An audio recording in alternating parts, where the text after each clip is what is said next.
नमस्कार। बिहार स्वाभिमान आंदोलन के इस खास चर्चा में आप सबका स्वागत है। देश आज 72वां गणतंत्र दिवस मना रहा है। ये पूरे देश के लिए एक गौरव की बात है।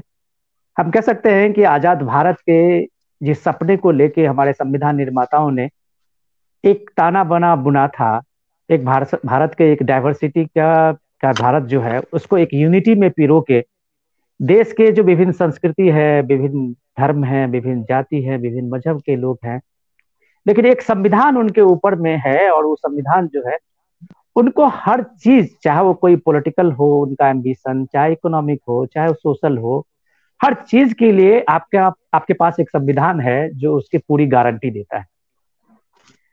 तो ये 72 साल का जो देश का ये संविधान के अपने एक मानक को रख के जो सफर है वो हमारे लिए एक मील का पत्थर है। हमारे साथ बहुत टॉप के मेहमान हैं आज, और जो सोशल एक्टिविटीज में है, काफी लोगों ने जो स्टार्टअप में समाज के लिए काम करने का एक बीड़ा उठाया है। तो इस तरह के अब बहुत शानदार और बहुत एक्सपर्ट लोग सब हमारे साथ आज के साथ इस चर्चा में जुड़े हैं। हमारी चर्चा का जो मेन फोकस है वो यही है कि 72 साल के इस संविधान का जो हमारा संविधान का जो ये सफर है, रिपब्लिक का जो सफर है, हम कहाँ तक पहुंचे हैं, कहाँ हम छूटे हैं, कहाँ हम पीछे रह गए हैं। हम डॉक्टर सहाने जी का एक बार इस अपने कार्यक्रम में स्वागत करेंगे, अगर उनको मेरी आवाज पहुंच रही हो। ये सबौर विश्वविद्यालय के एग्रीकल्चर यूनिवर्सिटी के वाइस चांसलर हैं, और हम मुझे लगता है कि आज 72वें गणतंत्र के मौके पे जो देश में किए थी किसानी और टेक्नोलॉजी को लेके जितनी चर्चा है, उसके बीच में हमारे साथ अगर डॉक्टर आर.के. सोहाने साहब हैं तो मुझे लगता है कि हमारे लिए एक बहुत ही खास मौका है जब हम लोग उनसे कुछ सुनेंगे, उनकी चर्चा करेंगे। हमारे साथ सुधा जी है, मशहूर चाइल्ड एक्टिविस्ट हैं, और देश में बच्चों को लेके, बच्चों के राइट को लेके उन्होंने जबरदस्त काम किया है।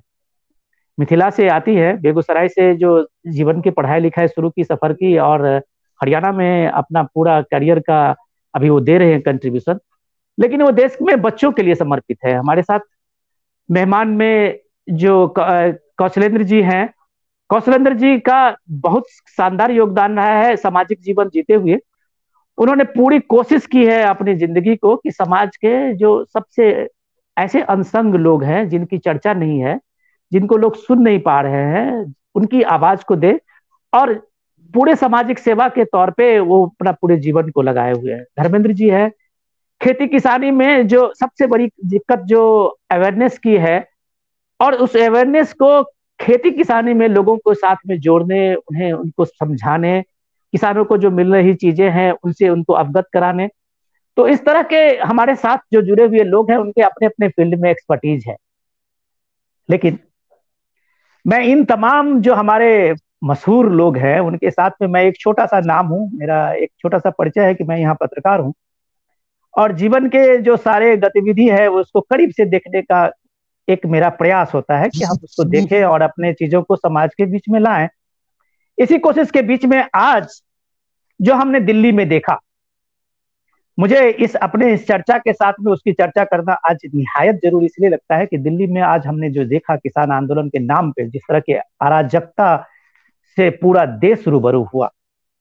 आज जो पूरा देश जिस समय में गणतंत्र दिवस मना रहा था, हमारे देश के जो वीर सुरवीर उसकी हम गाथा गा रहे थे, हम अपने बच्चों को टेलीविजन से उन चीजों को दिखा रहे थे, हम उस परेड में थे। और ठीक 11 बजे के बाद जो देश ने देखा इस राजधानी दिल्ली में, जनतंत्र के नाम पे, लोकतंत्र के नाम पे, सत्याग्रह के नाम पे जो चीजें हमने देखी, क्या ये नहीं थी क्या, या इसकी कल्पना किसी ने की थी क्या? तो मैं कहूंगा कि इसकी कल्पना डॉक्टर भीमराव अंबेडकर ने की थी। संविधान सभा के अंतिम सभा में डॉक्टर अंबेडकर ने इसकी चर्चा की थी। उन्होंने कहा था कि जो ये ग्रामर ऑफ एनार्की जो है उसको कम से कम स्टॉप हो जाना चाहिए। उन्होंने कहा कि अब अपने देश में आपके पास संविधान है, और ये संविधान individual, collective, society, country, political leader, social activist, सबको ये अधिकार देता है कि आप अपने लिए, अपने समाज के लिए आप अपने हर एम्बिशन को पूरा कर सकते हैं। यह संविधान जब आपके पास में है तब आपके लिए एक ग्रामर ऑफ एनार्की की जरूरत नहीं है। उन्होंने इसको क्लियर करते हुए 3-4 पॉइंट बताई थी उन्होंने, जो मुझे लगता है कि आज जो किसान के नाम पे, किसान धरना और प्रदर्शन के नाम पे, शांति मार्च के नाम पे, ट्रैक्टर जुलूस के नाम पे जो हुआ, और दिल्ली के साथ साथ पूरे देश और दुनिया के लोगों ने देखा टेलीविजन के स्क्रीन पे, तो इस चीज को आगाह अंबेडकर साहब ने किया था 1949 में। 26 नवंबर 1949 का वो दिन था जिस दिन अंबेडकर साहब संविधान सभा के इस अंतिम भाषण में अपने कुछ चीजें रख रही थी, तो वो एप्रीहेंशन दे रहे थे कि इंडिया को, इस भारत देश को किससे खतरा है। तो उन्होंने गिनाया था कि भारत को, इस भारत के लोकतंत्र को, भारत की आजादी को अपनों से खतरा है। उन्होंने गिनाया, इतिहास में झांकने के लिए लोगों को कहा कि आप इतिहास देखिए, मीर कासिम जब पहली बार आक्रमण किया था तो उस पे समय में जो सरहद पे जो दहार राजा थे, उनके कमांडर ने ही घूस लेके मीर कासिम से लड़ने का मना कर दिया। उन्होंने इस चीज को गिनाया था कि जयचंद ने पृथ्वीराज के लिए से लड़ने के लिए गोरी को यहाँ आमंत्रित करने के बुलाया था, उनको आक्रमण करने के लिए लाया था।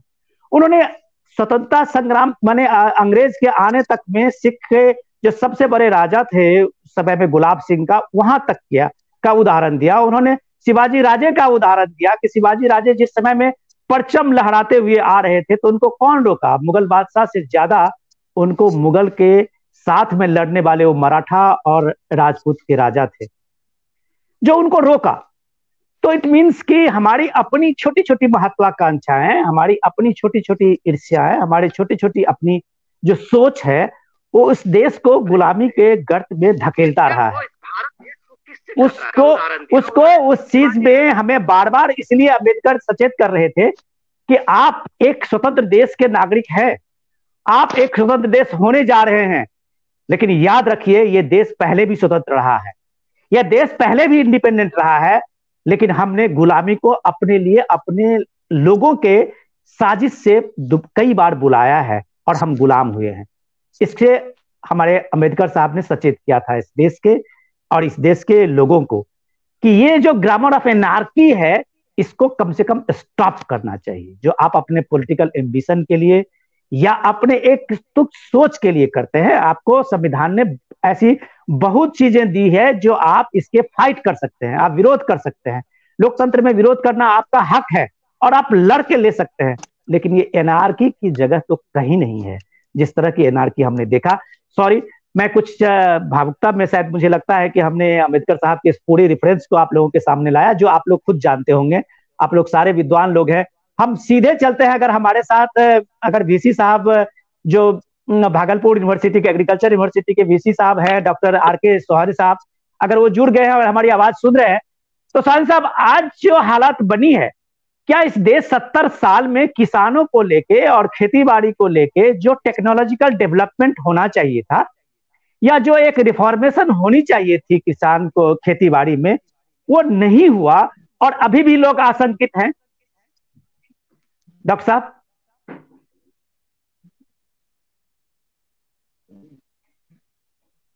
डॉक्टर साहब, आप मेरी आवाज सुन रहे हैं क्या?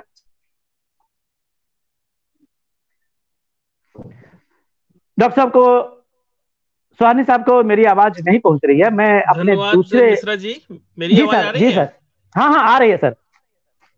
मिश्रा जी, मेरी आवाज सुन रहे हैं आप लोग? हाँ जी जी जी जी, सुन रहा हूँ। हेलो सर, कंटिन्यू कीजिए। थोड़ा नेट प्रॉब्लम है, आवाज आ रही है मेरी? हाँ आ रही है सर, आप कंटिन्यू कीजिए। जी मिश्रा जी नमस्कार, मैं जी कैरी ऑन सर।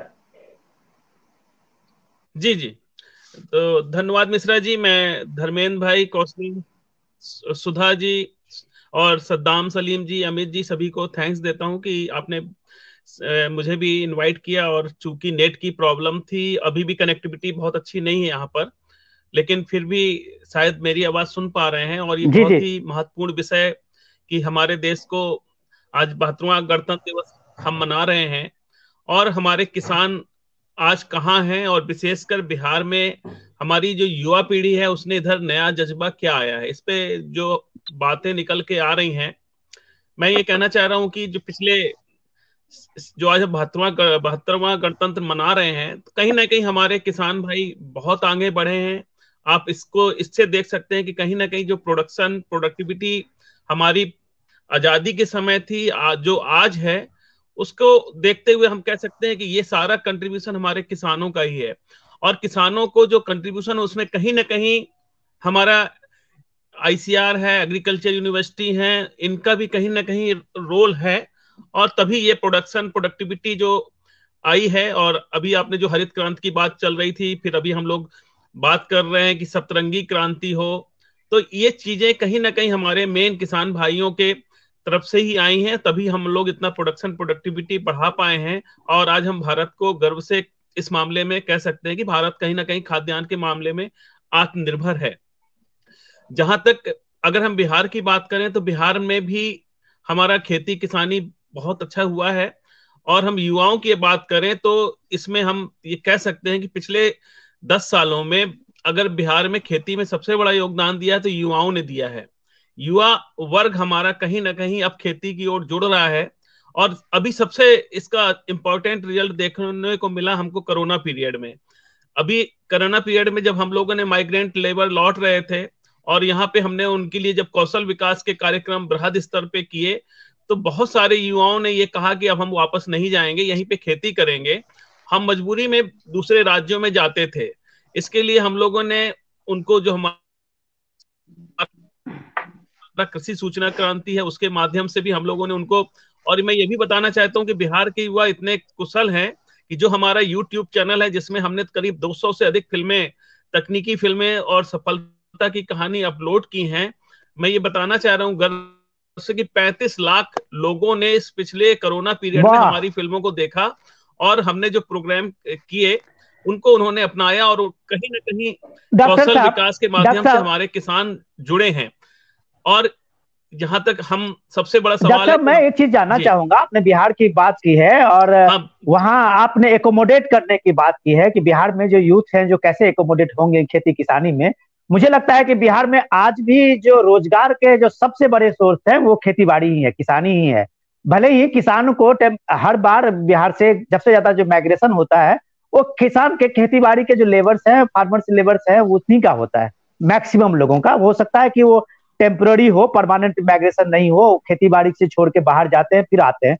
लेकिन डॉक्टर साहब मैं ये जानना चाह रहा था आपसे कि आपका जो विश्वविद्यालय का अनुभव है और आपने लंबा समय इसमें दिया है, कि क्या बिहार जैसे जगह में जहां आबादी ज्यादा है, जहां घनत्व जो है डेंसिटी का ज्यादा है और खेती बाड़ी का दायरा सिकुड़ते जा रहा है, वहां क्या जरूरी नहीं है कि खेती में पूंजी हो और नई टेक्नोलॉजी जो है वो कम से कम खेती बाड़ी में ज्यादा से ज्यादा आए, रिसर्च एंड डेवलपमेंट का ज्यादा काम हो, तब भी जाके बिहार में खेती बाड़ी एक तरह से आपको अपनी इस बड़ी आबादी को सेटिस्फाई कर सकता है। डॉक्टर साहब इसके लिए कोई हम लोग इस तरह की योजना है?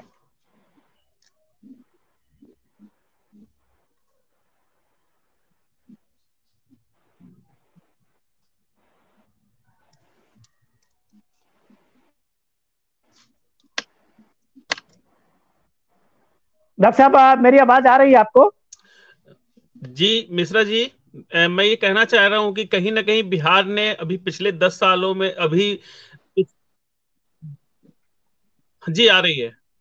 जी जी जहां बताइए। तक नई तकनीक की अगर हम बात कर रहे हैं, तो ये नई तकनीक का कमाल है कि हमारे किसानों ने पिछले 4-5 सालों में, जब हम बिहार में जहां पे हम एग के मामले में, अंडे के मामले में 100% दूसरे राज्यों पे निर्भर थे, अभी हम आज की डेट में कह सकते हैं कि 30 से 40% बहुत अंडा का बढ़िया। उत्पादन बिहार में बढ़ा है। इसी तरह मछली का उत्पादन भी बढ़ा है, और एक मशरूम, हमारे धर्मेंद्र भाई भी हैं जो मशरूम कर रहे हैं। इन चीजों में हमारे किसानों का रुझान बहुत बड़ा है। पशुपालन का कहीं ना कहीं बहुत बड़ा कंट्रीब्यूशन रहा है कि इन जो हमारा खेती बाड़ी में पशुपालन का एक बहुत बड़ा रोल रहा है। इसके माध्यम से कहीं ना कहीं हमारे युवा आगे बढ़े हैं, इनमें रहा है। और ये सबसे बड़े एग्जाम्पल है कि अंडे के मामले में हम, चाहे मीट के मामले में या हम मत्स्य उत्पादन के मामले में, इधर हमारे युवाओं ने बहुत आगे बढ़े हैं। और मशरूम के मामले में तो हम कह सकते हैं कि हर जिले में हमारे युवा, विशेषकर महिलाएं हमारी जो जीविका दीदियां हैं, उन लोगों ने भी इसमें बहुत आगे बढ़ चढ़कर हिस्सा लिया है। और हम ये कह सकते हैं कि नई तकनीकों का ही कमाल है कि कहीं ना कहीं ये लोग युवा बढ़े हैं। जब हमारे युवा लौटे थे माइग्रेटरी लेबर, तो हम लोगों ने ये देखा था कि जो 90% लेबर लौटे थे, जो गवर्नमेंट के डाटा आए थे कि कितने लौटे हैं, उनमें हमने देखा था कि 80 to 90% ऐसे लेबर लौटे थे जो दूसरे राज्यों में मकानों में या बिल्डर का काम करते थे, बिल्डिंग में काम करते थे मजदूर के रूप में। तो उनमें भी हमने बहुत लोगों को मोटिवेट किया जो सर्वे हुए हैं, और वो लोग में भी अब काफी मतलब वापस नहीं गए हैं। तो कहीं ना कहीं अभी हमारे यहाँ युवाओं में इतना स्कोप है, लेकिन उनको सही हम कृषि तकनीकों को पहुंचा पाए, ये हमारी बहुत बड़ी जिम्मेदारी है। इसके लिए मैं ये भी बताना चाहता हूँ कि हम लोगों ने एक विश्वविद्यालय में इसीलिए हम लोगों ने विश्वविद्यालय में एक सबौर एग्री इंक्यूबेशन सेंटर। जी जी डॉक्टर साहब, मुझे तो पहली बार मैं आपसे रूबरू हुआ ये सब सुन के, तो बिहार को लेके इतनी उम्मीदें बनी है, और मुझे लगा कि ये चीजें शायद मुझे हमसे आप लोगों को इस मामले में कभी हम लोगों ने बात नहीं की। लेकिन जिसने मुझे लगा कि आपने जो एक लाइट दिखाई है बिहार में, कि बिहार में जो उम्मीदों की सबसे ज्यादा जरूरत है, और आपने दिखाया कि खेतीबाड़ी में संभावना है, और खेतीबाड़ी में जो तकनीकी को लेके और खेतीबाड़ी में पूंजी के आने से बिहार ने किस तरह का अपना एक नया फेस दिखाया है। डॉक्टर साहब, आपने एक तरह से आप मैं बताऊं कि एग्रीकल्चर रिफॉर्म की जो एक संभावना है उस चीज को बिहार ने करके दिखाया है, बहुत शानदार लगा। मैं अपने दूसरे गेस्ट से आपको परिचय कराता हूं, और मुझे उनकी बात सुनने में मुझे अच्छा लगेगा। डॉक्टर साहब, आप इनसे जानेंगे कि सद्दाम सलीम साहब है। मैं सद्दाम सलीम साहब के बारे में सुना कि तो मुझे बहुत अच्छा लगा कि कैसे हमारे युवा जो है बिहार के, वो किस तरह से एक नई रोशनी दिखा रहे हैं, कैसे ये बता रहे हैं कि बिहार में आप अपने एफर्ट से भी बहुत कुछ कर सकते हैं। सरकारी मदद तो आप छोड़ दीजिए, सरकार की संभावनाएं और उनकी योजनाओं को आप थोड़ी सी छोड़ दीजिए, अगर यूथ अपने एफर्ट से कैसे इस 72वें गणतंत्र को एक रोशन किया है, इसके उदाहरण है सद्दाम सलीम। जब भागलपुर का हैंडीक्राफ्ट लगभग खत्म सा हो गया था, सिल्क के उद्योग जो दुनिया भर में भागलपुर के लोग जानते थे, भागलपुर के नाम से लोग जानते थे, आज भी अगर हम लोग गाहे बगाहे भागलपुर जाते हैं तो सिल्क के उस कोने में, उस बाजार में भटकते हैं कि भागलपुरी सिल्क लेके हम लोगों को बताएंगे कि हमने भागलपुर सिल्क लाया। लेकिन वो सारी व्यवस्थाएं, वो सारी चीजें खत्म हो गई, और इस जो हमारा एक हुनर का जो सबसे बड़ा हमारा ट्रेडिशनल एक था क्रॉन, उसमें एक नई तरह से ऊर्जा लाने के प्रयास में सद्दाम ने कमाल का काम किया है। मैं सद्दाम साहब से को पूछता हूं कि सद्दाम साहब, आपका इस्तकबाल है, और आप बताएं कि आप भागलपुर सिल्क को कैसे दुनिया में आपने फैलाया है, और कैसे आज भागलपुर एक स्टाइल बन गया है वो सिल्क।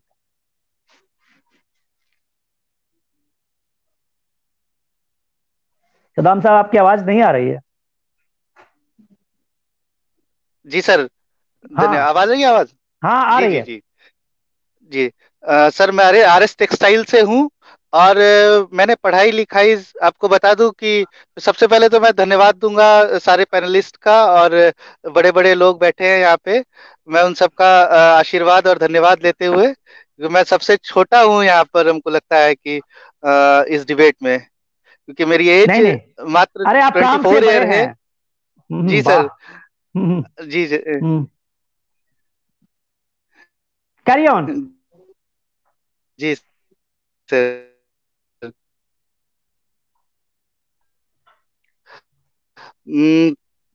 तो सबसे पहले सर, जी सर, सबसे पहले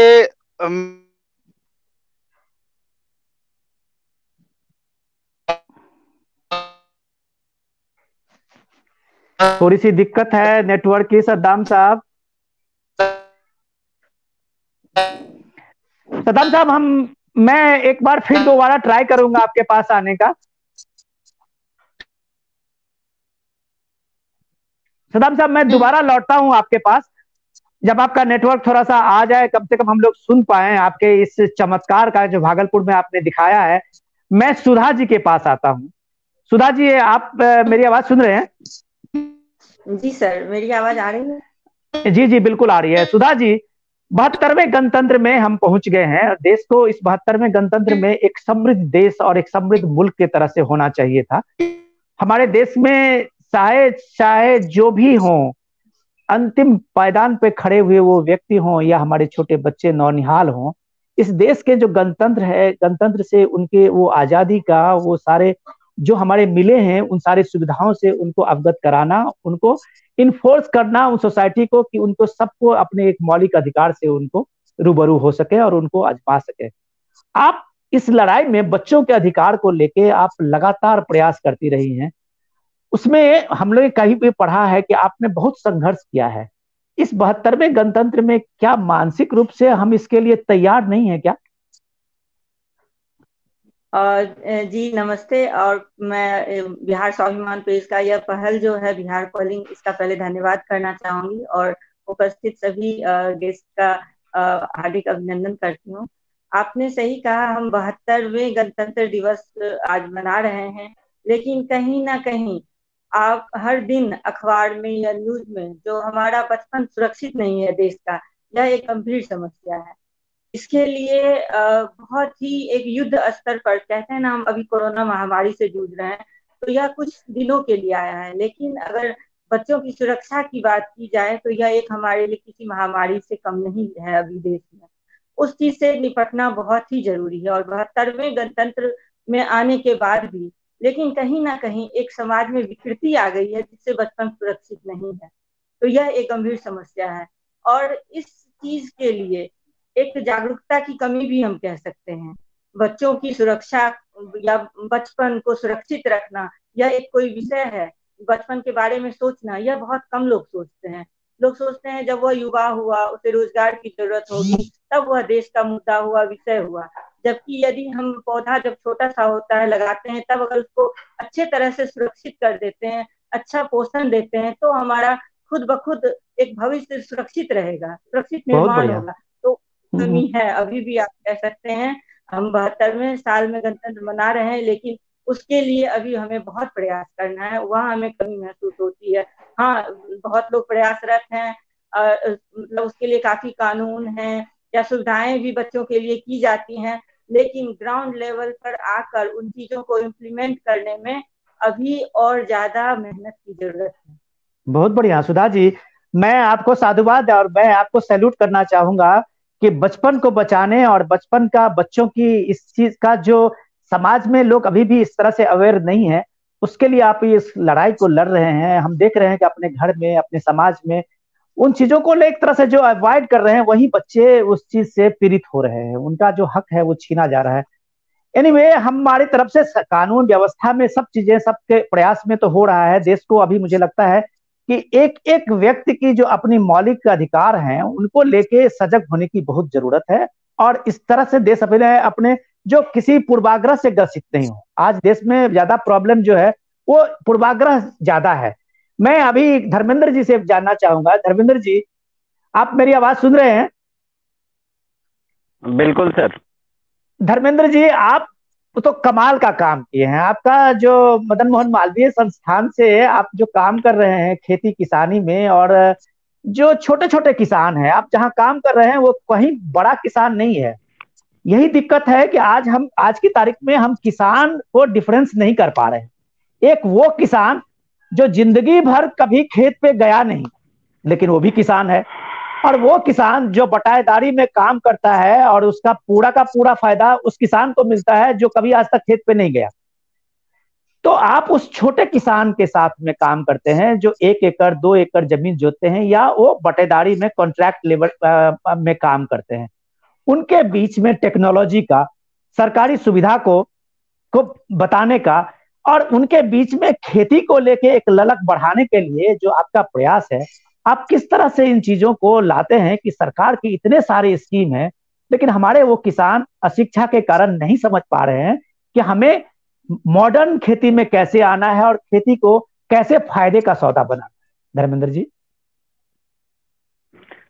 सबसे पहले मैं सभी को नमस्कार करता हूं, और हमारे गार्जियन मार्गदर्शक आदरणीय आर.के. सुहाने सर और कौशलेंद्र सर, सुधा जी, सदाम जी और विनोद मिश्रा सर, सभी को धन्यवाद।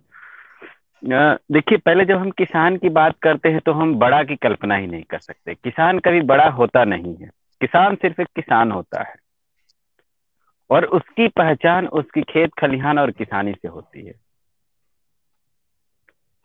तो वो अपने आप दिख जाता है कि वो किसान कौन है। जिनके पास 100 एकड़ 50 एकड़ की जमीन है तो वो किसान का, वो तो लैंड लॉर्ड है, वो तो भूमि का भगवान है, वो तो उसका स्वामी है। तो फिर उसके पास किसी भी योजना को लेकर के जाइए, स्कीम को लेकर के जाइए, कोई मतलब नहीं है।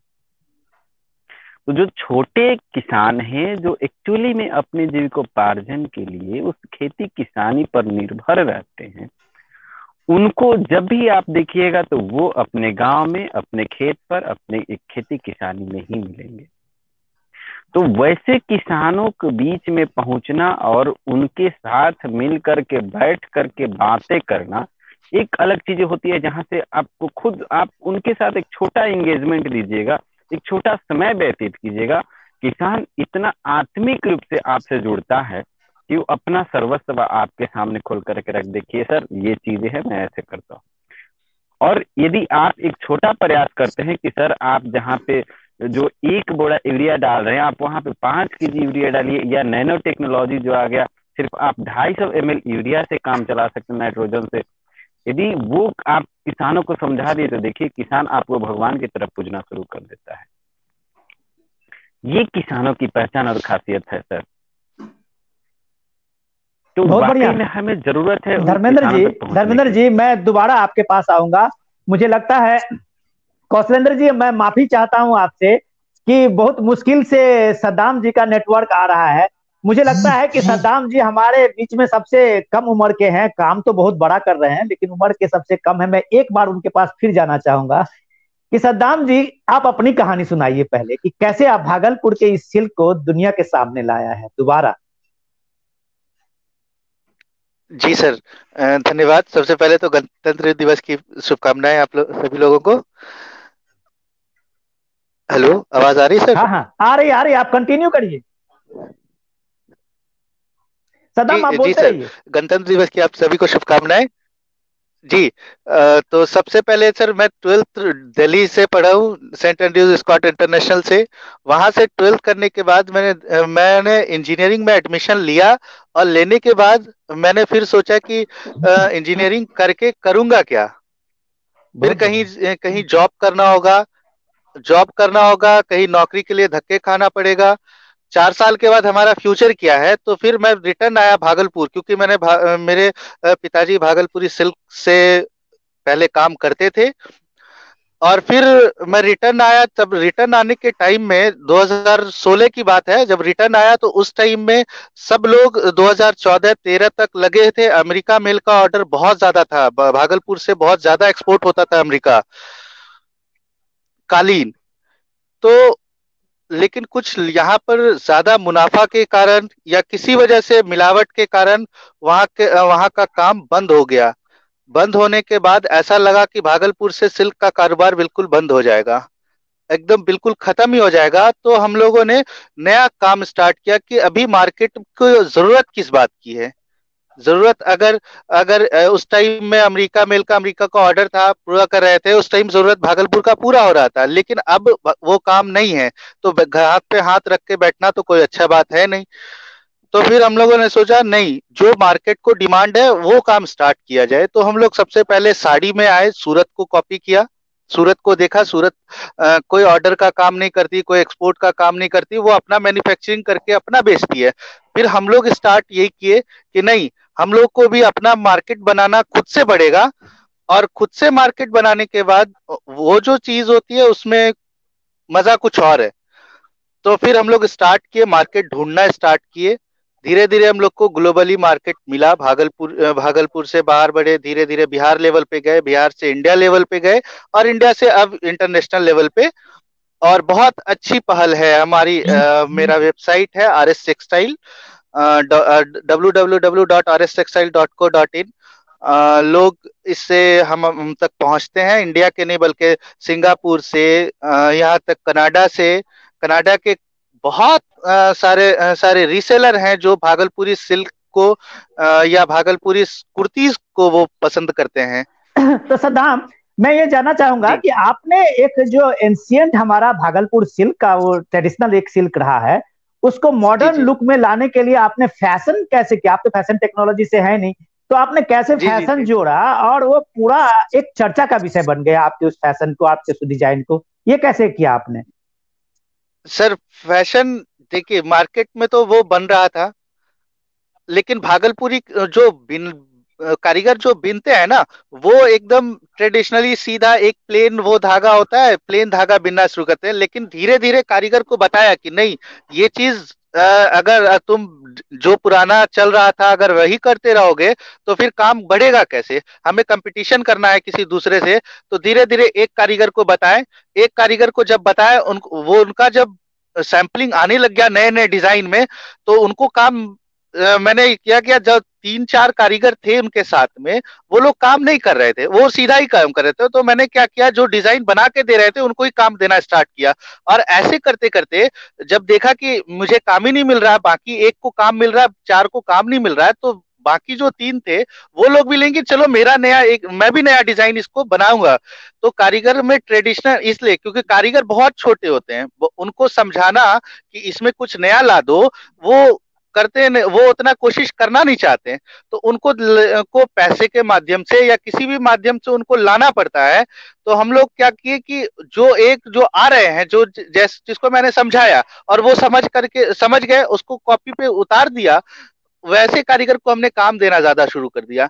तो वैसे बहुत अच्छा। बाकी जो 3 कारीगर थे उन लोगों को नहीं, जब तक हम बनाएंगे नहीं तो काम हमको मिलेगा नहीं। फिर से वो लोग भी आने लगे कि नहीं भैया हमको दीजिए, नया क्या बनाना आप बताइए। तो फिर धीरे धीरे ऐसे करते करते करते एक कारीगर से 2, 2 से 3, धीरे धीरे धीरे अब सारे लोग, अब कारीगर स्टार्ट करते कि भैया ये नया डिजाइन बना के लाए, आप इसको प्रमोट कीजिए। बहुत तो अच्छा। इस तरह से हम लोग सदाम आप जी बने रहिए, आप बने रहिए, हम आपके पास जी फिर जी आएंगे। आपके स्टार्टअप की बहुत इंटरेस्टिंग कहानी है। डॉक्टर साहब, जी डॉक्टर जी जी सोहाना साहब सुन रहे होंगे, आपका कमाल के स्टार्टअप की इंटरेस्टिंग कहानी है कि आपने एक आत्मनिर्भर बिहार को बना के एक आत्मनिर्भर देश बनाने का जो आपने प्रयास किया है, आप सैल्यूट, आपको सलाम करने का जी करता है। और मुझे लगता है कि देश को आपसे, आपके स्टार्टअप को समझना चाहिए। कौशलेंद्र जी, सद्दाम का जो प्रयास है, सद्दाम ने जिस तरह से एक भागलपुर सिल्क को एक फैशन से नई टेक्नोलॉजी में लाने की बात की है, और आपदा में कहते हैं ना अवसर, ये आपदा में एक अवसर का मौका दिया है वहां भागलपुर में, जो लौट लौट के आए मजदूर कारीगर या खत्म हुए हैंडीक्राफ्ट में एक जान डालने की कोशिश की है। तो कौशलेंद्र जी, बिहार की जो संभावना है वो इसी तरह के छोटे छोटे स्टार्टअप से संभावनाएं को तलाशी जा सकती है। तो इस संभावनाएं में आपका क्या कंट्रीब्यूशन है, और इस 72वें गणतंत्र में आप कैसे एक समृद्ध बिहार और आत्मनिर्भर बिहार को देखते हैं? सर्वप्रथम मेरे गुरु समान, और खास जब से मैं बिहार की धरती पे वापस आकर के कदम रखा तब से जिनका सहयोग मिला हमेशा से, डॉक्टर R.K. सोहाने सर, उनको नमस्कार। और साथ में जितने भी पैनलिस्ट हैं, थोड़ा आवाज तेज कीजिए। सुधा जी, सद्दाम भाई, धर्मेंद्र जी, सभी को मेरा नमस्कार।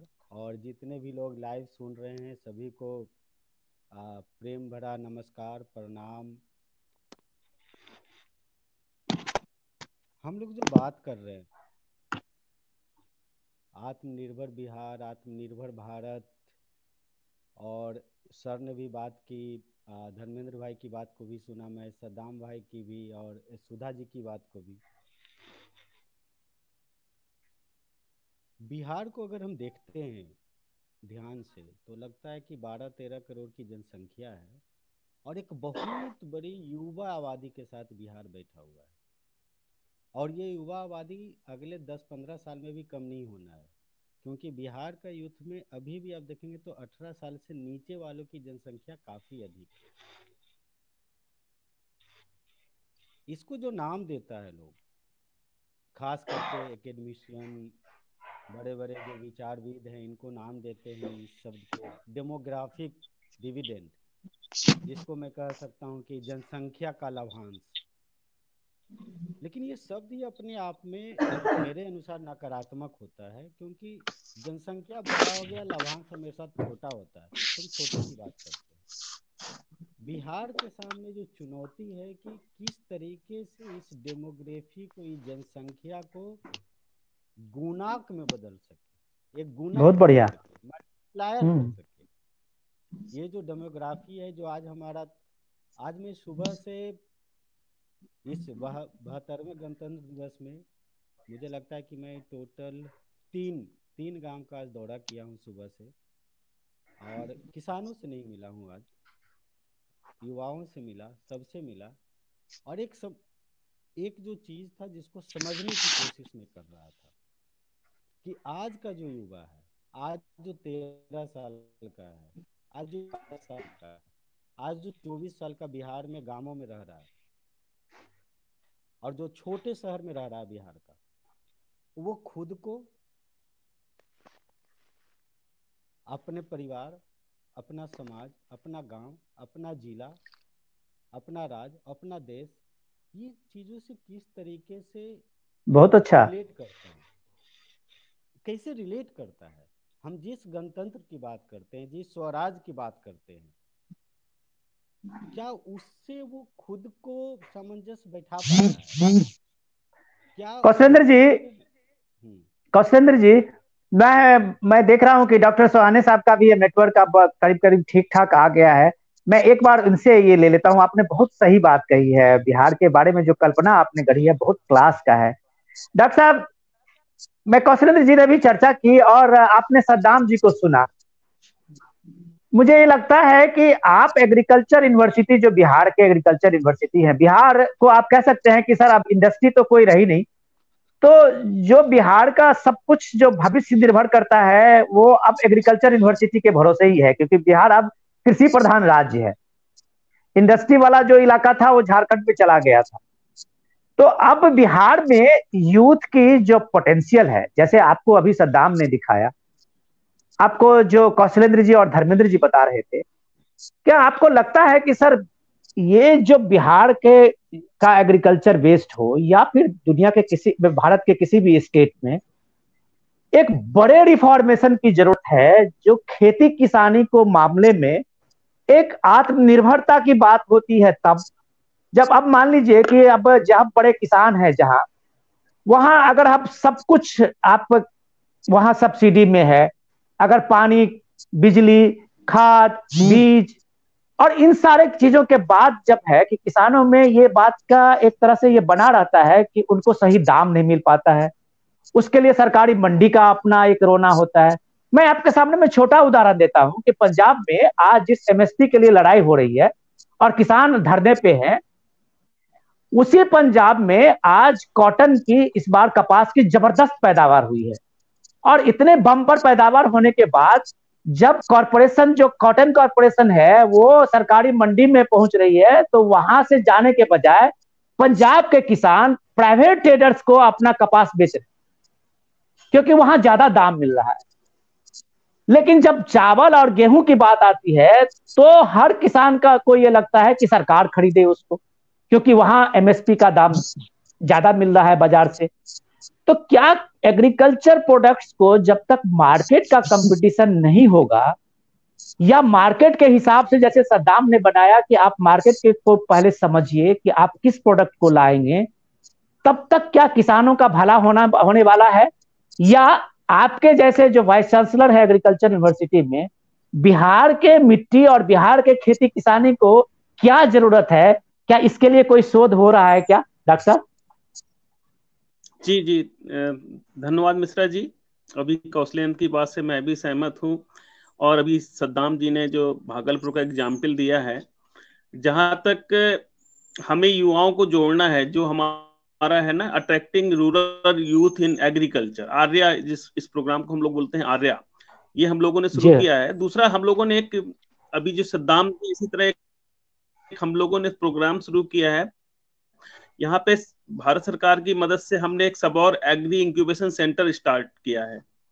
उसका भी मेन उद्देश्य है कि हम अपने बच्चों को, बिहार के जो युवा हैं, उसमें हम लोग 2 तरह के कार्यक्रम चला रहे हैं। एक है AOIP, जिसमें हम ऐसे युवा जो कोई उद्यमी बनना चाह रहे हैं, बिल्कुल नए हैं, उनको हम 2 महीने की यहाँ ट्रेनिंग देते हैं। उनको 10,000 रुपीज पर मंथ भी देती है गवर्नमेंट, उसके लिए रहने खाने के लिए, अपना प्रोजेक्ट बनाने के लिए, और उसको कैसे मार्केटिंग करना है कैसे, ये सारी 2 महीने में हम ट्रेनिंग देते हैं। दूसरा हमारा प्रोग्राम है SAIP, स्टार्टअप इंक्यूबेशन प्रोग्राम। उसमें ऐसे लोग जिनके पास अच्छे आइडियाज हैं उनको भी हम 2 महीने की ट्रेनिंग देते हैं, और उसमें भी अभी हम लोगों ने जो ट्रेनिंग दी है उसमें करीब 18 लोगों के आइडियाज इतने अच्छे निकल के आए हैं, और इसके लिए हम 1,44,00,000 रुपए गवर्नमेंट में भी मदद की है उनको। तो गवर्नमेंट का हमारे हर डिस्ट्रिक्ट में कृषि विज्ञान केंद्र है। हम वहां ये देखते हैं कि हमारी युवाओं की आवश्यकता क्या है, उनकी आवश्यकताओं को असिस्ट करके उनकी करीब हम लोगों ने 19 तरह के डोमेन आइडेंटिफाई किए हैं जिनमें युवाओं ने कहा कि इन चीजों में हमें ट्रेनिंग चाहिए। तो उन ट्रेनिंग्स में हम स्किल डेवलपमेंट के माध्यम से, जिसमें हमें बिहार स्किल डेवलपमेंट मिशन का सहयोग मिल रहा है, और उसकी भी 240 आवर या 300 आवर जो भी होता है, उसका भी जो भी एक्सपेंडिचर होता है युवा का, वो हम लोग बियर करते हैं। तो इनके माध्यम से हम बहुत अच्छा युवाओं को जोड़ रहे हैं कि भैया आप यहाँ पे स्किल डेवलपमेंट की ट्रेनिंग लो और अपना स्किल से यहाँ यूज करो। एक अभी हमें प्रॉब्लम आ रही है कि फूड प्रोसेसिंग, हमारे यहाँ वेजिटेबल्स फ्रूट्स बहुत हो रहे हैं, लेकिन कहीं ना कहीं हमको इनकी फूड प्रोसेसिंग में प्रॉब्लम्स आ रही हैं। अभी एक यहाँ पे खगड़िया में भी फूड पार्क बना था जो अभी तक चालू नहीं हो पाया। तो कहीं ना कहीं बिहार में एक फूड पार्क की आवश्यकता है जहाँ पे सिंगल विंडो में हमारे युवा प्रोसेसिंग का काम कर सके। ये एक आने वाले समय में हमारे लिए चैलेंज है, और इसके लिए भी कई अभी प्रोग्राम्स आए हैं, जो हमारा global for local for vocal है, या आत्मनिर्भर भारत की अंतर्गत कई प्रोग्राम्स आए हैं। लेकिन हमें इन प्रोग्राम को युवा तक पहुंचा के कैसे अधिक से अधिक युवाओं को हम खेती में जोड़ें, ये अभी हमारे लिए चैलेंज है, जिसके लिए हम लोग प्रयास कर रहे हैं। और इसमें हमें आप सबका और विशेषकर कौशलेंद्र जी जैसे लोगों का सहयोग चाहिए। और मैं सद्दाम जी को भी सलाम करता हूं कि उन्होंने भागलपुर को का नाम एक अपने स्टार्टअप के माध्यम से पूरे कंट्री नहीं, इंटरनेशनल ग्लोबल लेवल पे भागलपुर का नाम ऊंचा किया है। बहुत अच्छा। डॉक्टर साहब, मैं आपकी बातों से जो पॉजिटिविटी है, और जो सद्दाम जैसे लोगों को सुनता हूं, या कौशलेंद्र जी और धर्मेंद्र जी से सुनता हूं, सुधा जी जैसे जो यूथ आइकॉन है, इन लोगों को सुनता हूं, तो लगता है कि जितने हम लोगों ने एक तरह से जो एक माइंडसेट बना रखा है बिहार के बारे में, और मुझे लगता है कि एक तरह का हम लोग जो बिहार के निगेटिविटी को ज्यादा दुनिया में और कम से कम बिहार से बाहर फैलाया है, बिहार में आज भी लोग फैला रहे हैं, वो शायद उससे कहीं अलग बिहार है। बिहार में संभावनाएं हैं, और इस जो रे ऑफ होप जिसको कहते हैं, उस रे ऑफ होप को सद्दाम जैसे लोग, धर्मेंद्र जैसे लोग, ये सब उस होप को ला रहे हैं, हकीकत में बदल रहे हैं। मैं एक बार सुधा जी से चर्चा करता हूँ। सुधा जी राइट के लिए बहुत कमाल की लड़ रही हैं, बिहार में पढ़ी लिखी, और आज हरियाणा बेस्ड हैं और काम कर रही हैं बहुत ऊंची ऊंची चीजों को। से ज्यादा उनका ये रहता है कि कम से कम जो ह्यूमन वैल्यू है, क्या सुधा जी 72 साल के इस गणतंत्र में इकोनॉमी जो है, एक तरह जो है हमारा बहुत ज्यादा मिडिल क्लास का एक्सपेंशन हुआ है, और एक तरह जो है बहुत किसान का जो ये रहा, एग्रीकल्चर बेस्ड जो इकोनॉमी से लोग रहे हैं वो पीछे छूटते गए हैं। तो क्या इस कंट्रास्ट के कारण गरीब और अमीर के का जो है, खेती किसानी में आप जहां है, एक एक किसान जो है वो एक तरह से करोड़पति अरबपति है, और वहीं जो खेत में काम करने वाले लोग हैं वो हर दिन अपने लिए प्रयास करते हैं, रोजी रोटी के लिए जूझते हैं। तो क्या आपको लगता नहीं है कि उस मामले में जो अब मान लीजिए बिहार और पंजाब में जाते हैं बहुत सारे मजदूर, हमारे लगभग सारे खेतीबाड़ी वही लोग करते हैं, तो क्या ये एक्सप्लॉयटेशन उनका नहीं है, जहां लोग वो काम करते हैं, प्रवासी जा रहे हैं, लेकिन उनको घर परिवार, उनके बच्चों के लिए स्कूल, ये सारे दिक्कतों का सामना करते हैं जब वो प्रवासी होते हैं, क्योंकि उनका कोई रिकॉर्ड नहीं है। आजकल गवर्नमेंट ने रिकॉर्ड भी बनाना शुरू किया है अपने प्रवासी मजदूरों को, लेकिन वो जहां स्टेशन पे होते हैं वहां तो कोई इसकी कोई रिकॉर्ड नहीं है। इस तरह के लोग जब हमारे बिहार के मजदूर जाते हैं, उनके लिए क्या ऐसी फैसिलिटीज वहां स्टेट गवर्नमेंट की तरफ से है, या आप लोग उनके इस तरह, उनके परिवार की रक्षा हो, उनके बच्चों का स्कूल हो, इस तरह की व्यवस्था हो, इसके लिए कुछ बात करते हैं? जी मैं आपको बताना चाहूंगी, मैं यहाँ जहाँ पानीपत में काम कर रही हूँ, तो जिन बच्चों के लिए मैं काम करती हूँ उसमें अगर आप बात करें तो 80% मुझे बिहार के बच्चे मिलते हैं। अगर मैं 100 बच्चों से मिलूं तो उसमें 80 बच्चे मुझे बिहार के मिल जाते हैं। और अगर वो आप किसी भी तरह वो ड्रॉप में अगर स्कूल से, और मेरा ज्यादा लगाव भी इस क्षेत्र में कह सकते हैं इस वजह से बढ़ा, जब मुझे बिहार के ही बच्चे मिलने लगे जो कि शिक्षा से दूर हैं, अच्छी सुविधाओं से दूर हैं, तो मैं और ज्यादा इस फील्ड से जुड़ गई। एक मुझे यह दर्द सा लगा, जो मेरे अपने क्षेत्र के ये बच्चे हैं और यहाँ के भी बच्चे हैं, इनको जो चीज मिलना चाहिए वह नहीं मिल पा रहा है। अगर बिहार का बच्चा वहां से मुश्किल से यहाँ 10-15 हजार कमाने के लिए, दिहाड़ी या तो दिहाड़ी में यहाँ आपको मिलेंगे बिहार के, या फिर इंडस्ट्रियल टेक्सटाइल की जगह है जहाँ रिसाइकल कपड़ों का काम होता है, थ्रेड बनता है, तो हर 2 कदम पे आपको ऐसी छोटी छोटी फैक्ट्रियां मिलेंगी जिनमें आपको बिहार, यूपी, राजस्थान, मध्य प्रदेश के मजदूर मिलेंगे। और उनका सबसे बड़ा सिस्टम ये है, जब वो वहां से निकल के आते हैं तो वहां से वो ना बच्चे का टीसी लेते हैं, अगर वहां सरकारी स्कूल में पढ़ भी रहा है सीधे लेके साथ में चले आते हैं यहाँ पे। यहाँ आके बच्चा उनके साथ ही जाके फैक्ट्री में बैठ जाता है या खेत में बैठ जाता है, या दिहाड़ी कर जब वो कंस्ट्रक्शन का काम करते हैं या भट्टे पे जाते हैं वहीं बैठा रहता है। उस बच्चे का भविष्य वहीं रुक जाता है, वह पढ़ाई छोड़ देता है। और इन्हीं बच्चों को जब हम देखते हैं शिक्षा से दूर, फिर उन्हें हम शिक्षा से जोड़ना चाहते हैं, जिसमें कमी आती है ना उनके पास कोई डॉक्यूमेंट होता है, आधार नहीं होता है, फिर यह बहुत बड़ी समस्या आती है उस बच्चे का यहाँ हम एडमिशन कैसे करवाएं, ना उनके पास कोई बर्थ सर्टिफिकेट होता है। तो यह एक आप कह सकते हैं रोज की कहानी है। अगर हम महीने में कम से कम 200-250 ऐसे बच्चे हमें मिलते हैं जो जिनका कुछ भी उनके पास डाटा नहीं है, निकल के आता है, और उनके माता पिता काम कर रहे हैं सुबह से शाम तक, बच्चे वहीं रह रहे हैं, इसमें बच्चों के साथ बहुत तरह के हादसे भी होते हैं। तो हम लोग उसी पे काम कर रहे हैं, जो इन बच्चों का एक तरह से आप कह सकते हैं यह राज्यों की उदासीनता है। इसमें बिहार राज्य का भी उतना ही हम कह सकते हैं दोष है, और दूसरे राज्य जहाँ जाते हैं वहां भी इस चीज को गंभीरता से नहीं लिया जाता है। बहुत बढ़िया सुधा जी, आपने इस हकीकत को बयां करके, जो आप हमारे कम से कम 30 से 35 लाख ऐसे प्रवासी मजदूर हैं जो हर साल कम से कम एक अंशकालिक नौकरी के लिए, अंशकालिक रोजगार के लिए बिहार से बाहर जाते हैं सीजन में। धर्मेंद्र जी, आपने सुना सुधा जी को, जो आपने एक हकीकत बताया, आपके इलाके से भी सबसे ज्यादा माइग्रेशन होता है। सीमांचल के इलाके से तो आपको लगेगा कि 90% लोग बाहर ही कमा रहे हैं। जहां सद्दाम रहते हैं वहां भी ज्यादा लोग मैक्सिमम जो है वो ये बाहर ही माइग्रेशन ही करते हैं अपनी रोजी रोटी के लिए। धर्मेंद्र जी, मैं आपको बता रहा हूं कि पूछना चाह रहा हूं कि छोटे किसानों को, जिनको अगर खेती बाड़ी में उनको लगे कि इसमें काम करने से, इसमें मेहनत करने से उनका परिवार बिहार में कमा सकता है, जिस तरह से डॉक्टर सोहाने साहब बता रहे थे कि इतनी संभावनाएं को उन्होंने डेवलप किया है, एग्रीकल्चर यूनिवर्सिटी में नया रिसर्च दिया है, तो क्या ऐसी संभावना आपको बिहार में दिख रही है कि माइग्रेशन को हम रोक सकते हैं? एक आत्मनिर्भर बिहार बनाने में खेतीबाड़ी एक भूमिका बना सकती है? बिल्कुल सर, जिस तरह से हमारे आदरणीय सोहाने सर बता रहे थे, देखिए आज के समय में ना हम लोगों को 2 चीजों को हमेशा ध्यान में रख के चलना होगा। पहला है ज्ञान विज्ञान अनुसंधान, और उसके साथ अब किसानों को जोड़ना। ज्ञान विज्ञान अनुसंधान और तब किसान। यदि हम इन चारों चीजों का एक ऑनेस्टली समन्वय स्थापित कर लें, तो मुझे नहीं लगता है कि किसान कभी माइग्रेट करेगा या कोई मजदूर माइग्रेट करेगा। दूसरा चीज कि जैसे कौशलेंद्र सर ने ही बताया कि हमारे यहाँ सबसे ज्यादा युवा है, और इस बात पे मुझे गर्व है कि हम बिहार में जितने युवा है ना, वो सब के सब एक नए पोटेंशियल और एक नई ऊर्जा, नई ताकत के साथ यहाँ बैठे हुए हैं। तो हम इन युवाओं को एक नया कंसेप्ट लेना होगा। वो युवा यांत्रिकी और ये उद्यमिता, तो युवाओं को जब तक हम यांत्रिकी और उद्यमिता से नहीं जोड़ेंगे, तब तक हम एक नई स्टार्टअप या नए एक आत्मनिर्भर बिहार की संकल्पना को नहीं स्वीकार कर सकते हैं। और इसके बहुत लिए अच्छा, हम मुझे लोगों के लगता है बीच में आदरणीय सोहाने सर, कौशलेंद्र सर बैठे हुए हैं। धर्मेंद्र जी, आज हमारे साथ सच में बहुत बड़े बड़े मेहमान हैं, इसलिए हमको उनको सुनना चाहिए, हमारे पास टाइम कम है।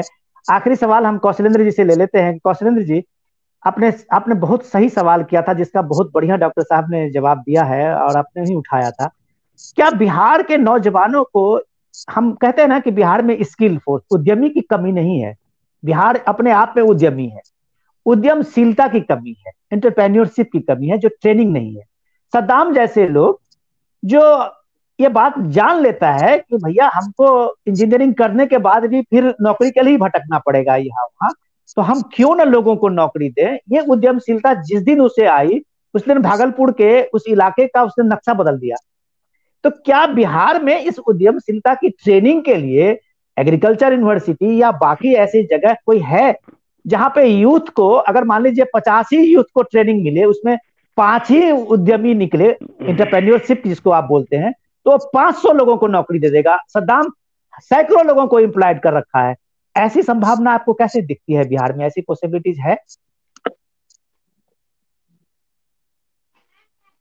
हाँ विनोद जी, मैं इस बात से 100% सहमत हूँ कि हम लोग जितने भी बिहारी हैं, बाई बर्थ हम लोग सब उद्यमी हैं। बिहार में पल बढ़ करके कुछ भी कर रहे हो वो अपने आप में उद्यमिता है। चाहे हमारे मजदूर, चाहे कोई भी हरियाणा या दिल्ली या दुबई जाके काम कर रहे, वो भी अपने आप में एक बहुत बड़ी उद्यमिता है। और हम लोग पले बड़े हैं, गांव से शहर आना एक अपने आप में उद्यमिता है, 5-6 घंटे चल के आना। अब जो बात आप कर रहे हैं कि उद्यमशीलता कैसे बढ़ा सकते हैं, तो एक तो बिहार सरकार और भारत सरकार दोनों ने मुहिम इसके लिए बना रखी है, एक आंदोलन के रूप में। स्टार्टअप बिहार भी है, स्टार्टअप इंडिया भी है, आत्मनिर्भर भारत भी चल रहा है। और उसके तहत आप देखेंगे कि बिहार के, मुझे याद है सोहाने सर भी इस बात को मानेंगे कि कौशलेंद्र जी, आपकी आवाज बहुत, जी जी, 2015 में आपकी आवाज बहुत कट के आ रही है। हाँ, स्टार्टअप बिहार की जब शुरुआत हुई थी तो आई वॉज दी मेंबर, मैं मेंबर था उस स्टार्टअप बिहार कमेटी का, बिहार सरकार का। और उस समय मैंने कमेटी में प्रपोज किया था जितनी भी यूनिवर्सिटी है, कॉलेज है, सबको जबरदस्ती एक एक इंक्यूबेशन सेंटर बनाने को दिया जाए। और सर का जो यूनिवर्सिटी था उसमें जो वीसी साहब थे, ही वॉज वेरी रिलक्टेंट। मैंने कहा सर आपको करना है, वो जमीन जो स्टार्टअप आएंगे ना वो अपना खुद कर लेंगे, आप स्टार्ट तो कीजिए। और आज देख करके ये खुशी बहुत होती है बढ़िया। कि डिफरेंट जगहों पे ये चीज हो रही है। अगला जो इसका चरण है, बहुत बढ़िया, जो मैं कहता हूँ कि अगला अगला जो मुकाम है इसका, वो एक आंदोलन का रूप बिहार में लेगा। वो आएगा वित्तीय संस्थानों के रूप में। अभी भी वित्तीय बहुत बढ़िया, संस्थान जो हैं ग्रामीण लेवल पे, पंचायत लेवल पे, प्रखंड लेवल पे, वो उतना सहयोग नहीं कर रहे हैं स्टार्टअप को। वो अभी भी उनको इस नजर से देख रहे हैं कि जब तक मुझे कोलेट्रल नहीं मिलेगा मैं इनको चवन्नी नहीं दूंगा। भाई साहब इस चीज को अच्छा कौशलेंद्र जी, भारत सरकार, कौशलेंद्र जी बिहार बहुत सरकार का शानदार फर्ज है। आपके, जी जी, कौशलेंद्र जी बहुत बढ़िया आपने कहा। मैं सद्दाम से पूछ लेता हूँ, वो एक स्टार्टअप होके उनका जो अपना अनुभव है। सद्दाम, सरकार का की जो मंशा है उस पर सवाल नहीं किया जा सकता है। सरकार अपने तरफ से कोशिश करती है कि यूथ का, जैसे अभी सोहाने साहब बता रहे थे कि उनके पास में ढेरों ऐसे स्कीम है कि यूथ को कैसे मोबिलाइज किया जाए, उनका जो एक पॉजिटिविटी है उस पर कैसे उसको शामिल किया जाए। लेकिन क्या सद्दाम, आप अपने अनुभव से आपको लगता है कि आप जिस शहर में काम कर रहे हैं वहां का जो एडमिनिस्ट्रेशन है, वहां का जो इकोसिस्टम है, वो इकोसिस्टम आपको मदद कर रही है जो आप अपने बिजनेस को, आप अपने एंटरप्रेन्योरशिप को, आप अपने स्टार्टअपशिप को और फ्लोरिश कर सके, आप उसको आगे बढ़ा सके, आप इसको बड़ा कर सके? क्या ये इकोसिस्टम अपने बिहार में बना है क्या सद्दाम? अभी तक तो मेरा अनुभव जहां तक है सर, हमको नहीं लगता है कि मुझे किसी तरह का कोई मदद मिला या ऐसा कोई इको मिला है जिससे कि पुशअप मिले। मैंने अभी तक अपना मार्केट खुद ढूंढा है। सबसे पहले मैंने सबसे पहले ऐसा ये एक तो नया क्रिएशन की क्या क्रिएट कर सकते हैं। दूसरा चीज मैंने देखा है कि कौन सा मार्केट मेरे लिए बेहतर हो सकता है इजिली। सबसे पहले मैंने वो देखा है जहां पे कंपटीशन कम हो और से प्रोडक्शन मेरा खपत हो जाए, सारा जितना मैंने प्रोडक्शन किया है वो खपत हो जाए। वो पहले मैंने अपना इको बनाया है। मुझे अभी तक 4 साल हो गए बिजनेस स्टार्टअप को, और मैंने अभी तक किसी की मदद नहीं ली है। और खुद से, जैसे अभी मैंने बताया कि आसाम मेरा मेखला चद्दर, लोग जानते नहीं थे इस नाम को, मेखला चद्दर के नाम को। और आज भागलपुर के हमको लगता है कि 400 से 500 ऐसे व्यापारी कारीगर हो गए जो इस मेखला चादर को बना रहे हैं। अभी बिहू का सीजन है, सामने अप्रैल में बिहू है आसाम में, और इस टाइम में माल ऐसा खपत होता है। तो हमने क्या किया कि सबसे पहले देखा कि कौन कौन सा मार्केट मेरे लिए ऐसा है जिसमें इजिली ग्रो कर सकते हैं हम लोग, जहाँ कंपटीशन कम हो। माल तो वो कपड़ा ही है, कपड़ा हम भी कपड़ा ही बना रहे हैं, वो भी कपड़ा ही पहन रहे हैं। तो वो बना के वो जो पहन रहे हैं तो हम उस भागलपुर को उसमें ढाल दें। तो अभी मेखला चादर बहुत का आज अच्छा। से 3-4 साल पहले लोग नाम नहीं जानते थे, और आज 400 से 500 लोग मेखला चादर बना रहे हैं। लोग सोच रहे हैं कि उस बहुत अच्छा। मार्केट को किया जाए।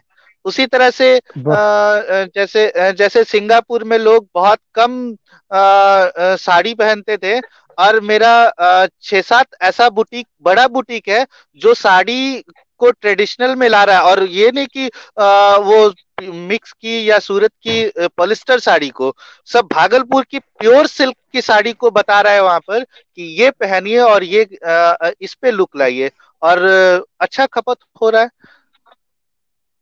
बहुत अच्छा। सदाम, जी मुझे तो लगता जी है कि जी आपकी बात को सिस्टम को सुनना चाहिए। हम लोग कितने लोगों को सुना पाते हैं मैं नहीं जानता, लेकिन मुझे जी लगता है कि सिस्टम को आपकी बात सुननी चाहिए, और सुननी इसलिए चाहिए कि बिहार में जो जरूरत है वो जरूरत इकोसिस्टम की है, कि जो ये सिस्टम जी बने, जी सर। जो बिहार के उद्यमी जो है उनमें एक उद्यमशीलता बने। वो मार्केट भले ही सरकार बना के दे ना दे, लेकिन वो मार्केट में जाने का जज्बा तो कम से कम अपने उद्यमियों को पैदा करे। सोहन जी साहब, जी मेरा आपका बहुत टाइम लिया आज आपका हम लोगों ने। मैं सिर्फ एक जानना चाहूंगा कि अभी हमने यूपी में देखा एक शानदार कोशिश हुई है, मैंने सिर्फ यूपी नहीं और एक दो स्टेट में, मैंने कश्मीर में भी देखा था कि यूनिवर्सिटी जो है एग्रीकल्चर यूनिवर्सिटी, उसकी पहुंच खेतों तक है, उसकी पहुंच गांव के खेत खलिहानों तक है। और जब यूनिवर्सिटी क्लासरूम से हट के खेत खलिहान तक पहुंच गई, तो समझ लीजिए सर कि वहां जो है एक तरह से ट्रांसफॉर्मेशन हुआ एग्रीकल्चर का। और एग्रीकल्चर का ऐसा ट्रांसफॉर्मेशन हुआ कि वो अपने आप में एक इंडस्ट्री बन गई। जहां जहां यूनिवर्सिटी है वहां वहां एक इंडस्ट्री हब सी बनती गई। क्या बिहार में ऐसी संभावना बनेगी कभी, जो एग्रीकल्चर जो है, एग्रीकल्चर यूनिवर्सिटी खेतों तक पहुंचेगी, और एग्रीकल्चर यूनिवर्सिटी जो है वो खेत खलिहान में जाके अपना एक कम्युनिकेशन बनाएगा, जिसकी जरूरत बिहार में है?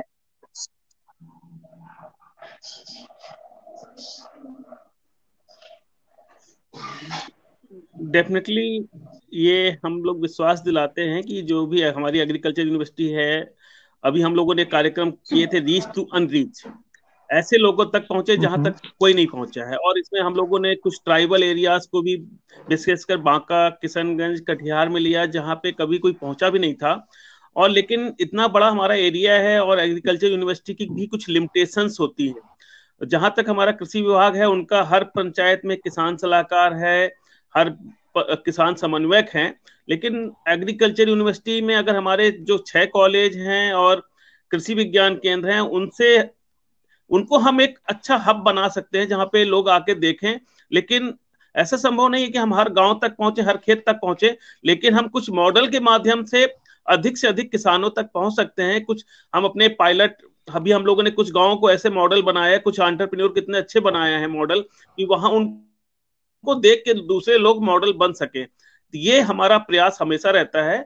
और ऐसा संभव नहीं कि हम हर खेत तक पहुंच पाए, क्योंकि हमारी भी लिमिटेशंस हैं। इसीलिए हम लोगों ने कुछ आईसीटी के माध्यम से कुछ ऐसे प्रयोग किए हैं। अभी हम लोगों ने कुछ एसडी कार्ड दिए हैं।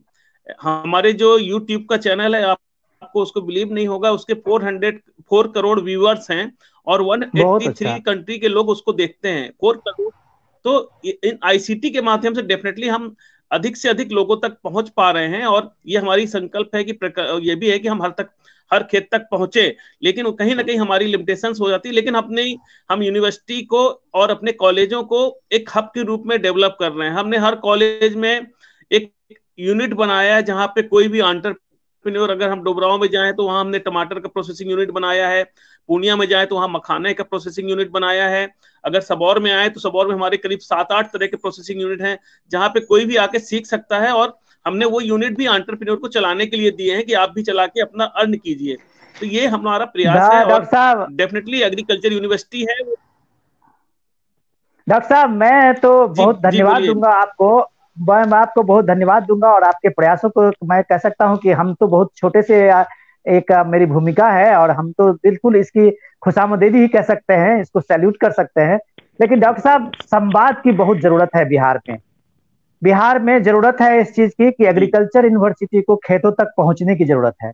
जिस दिन एग्रीकल्चर यूनिवर्सिटी के खेतों तक पहुंच होगी और छोटे किसानों से उनका संवाद होगा, बिहार का कायाकल्प निश्चित है। लेकिन सबसे जाते जाते हमने आज जो चर्चा हम लोगों ने की और इस चर्चा में जो बातें निकली, हमारे जो कई शानदार जो गेस्ट थे उनकी जो बातें, आप उनकी कहानी सुनी, मुझे लगता है कि ये सब सारी कहानी तस्वीर बदलने वाली है।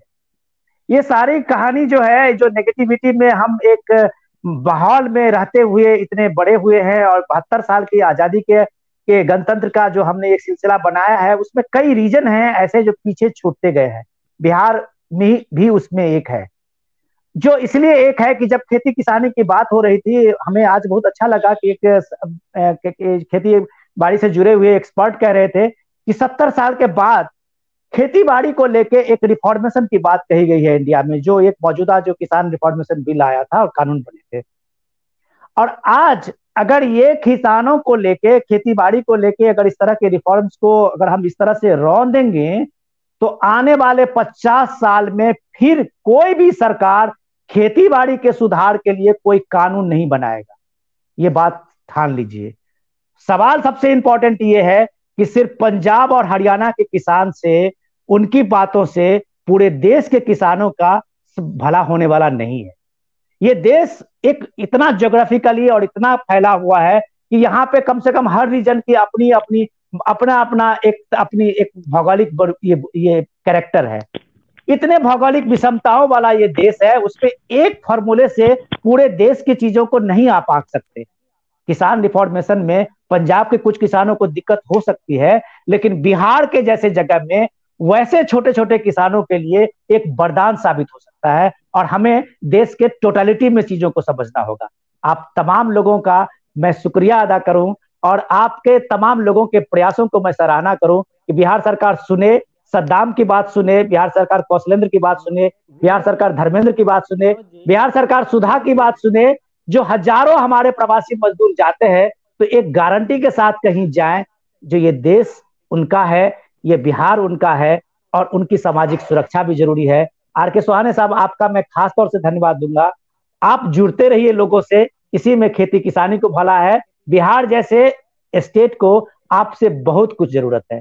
धन्यवाद, नमस्कार।